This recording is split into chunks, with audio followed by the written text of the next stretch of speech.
cells and whatnot and adding comments to the rubric so that when the student gets that back, they'll know why they achieved the score that they did. Are there any questions so far, Conrad? Okay. What is going on here? This computer is terrible. Oh, it is? Okay. Yeah. Okay. So those two basic things, registering the account and how to locate the assessment, and then how to actually assess the students will be the very basics of what a faculty member will need to know. Going into the students, I'll go into my student view. My account allows me to view student, faculty, and admin. So I'll go to a student view really quickly. What the students will need to know as well, and I guess you could add this to the faculty too, is pretty much how to navigate through the site and going through their dashboard and where to locate things, especially for each class.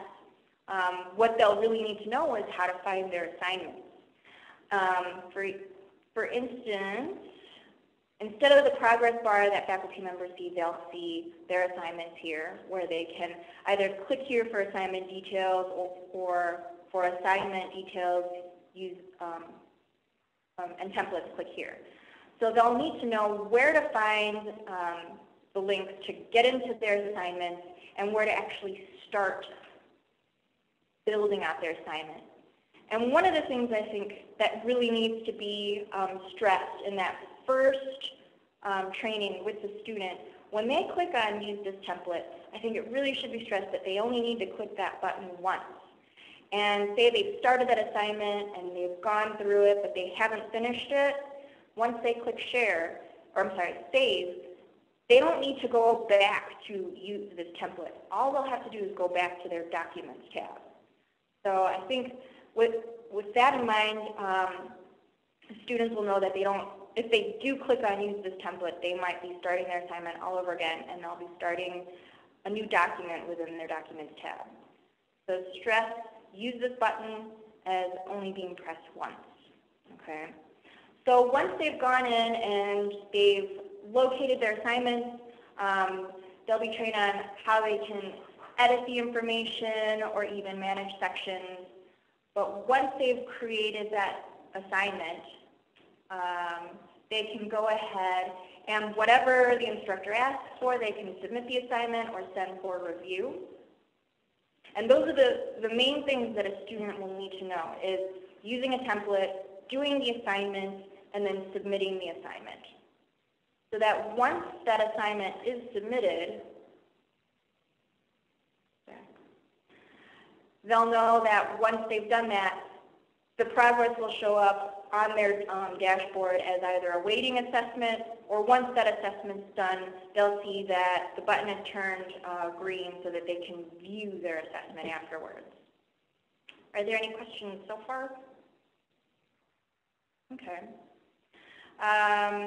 So they'll need to know in that first training session, again, where the assignment is, how to do the assignment, and then submitting that. That's basically everything that they would need to know within that first session of learning about LiveText.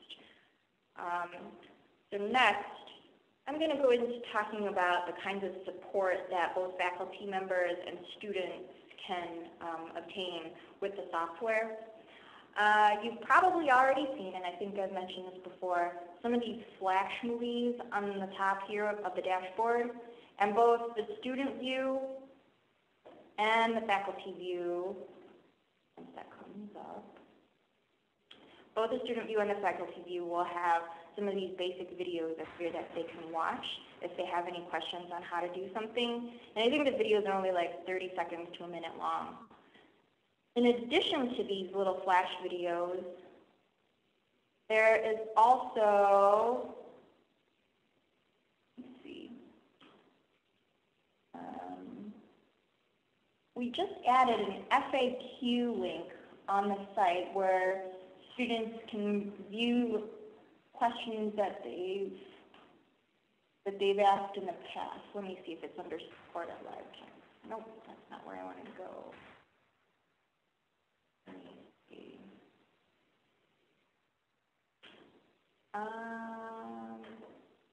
Jen, do you remember where the FAQ was? Yeah, it's in help. It's in help? Mm-hmm. Ah, okay. The help button right up here, I should have talked about that first. This is a place where FAQ is located. So any frequently asked questions that students may have, they can simply refer here. And they click on the link, the faculty member or the students, they can see step-by-step instructions on how to do something. Okay? So just know that that help button is there.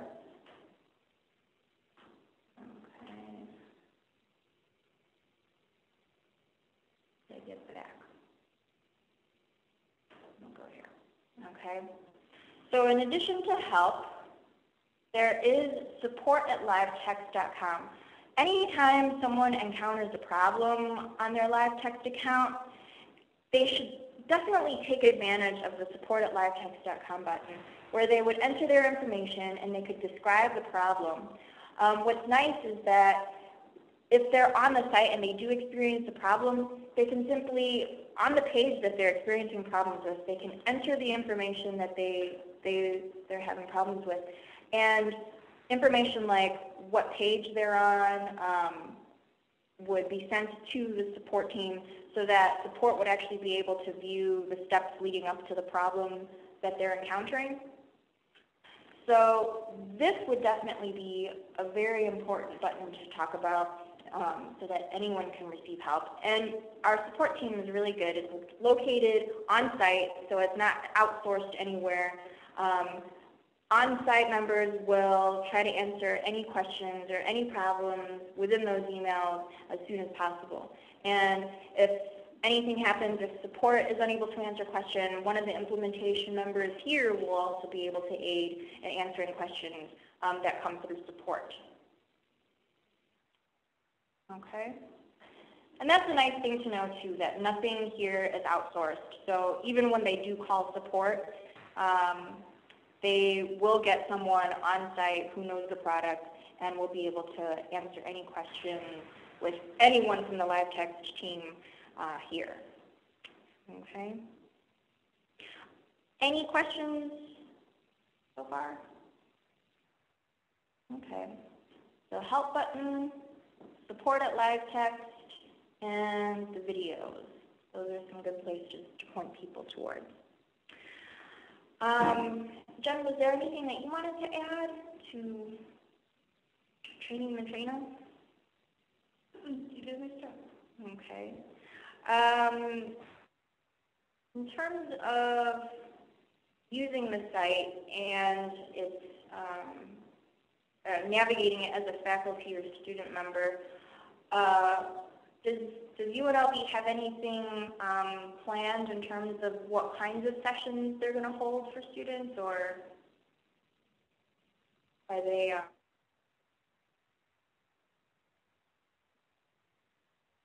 Oh, really?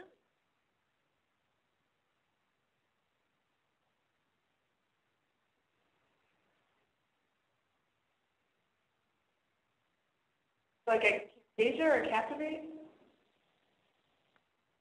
Or were you looking to do like a Camtasia video or Captivate video? Or just a regular video of someone speaking?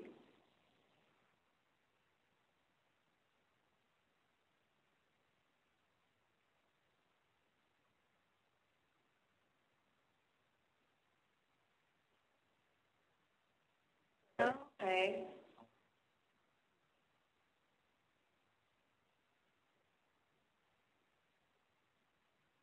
Uh-huh.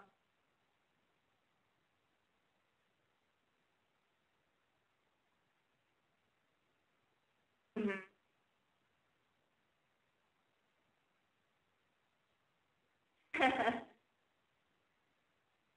Okay.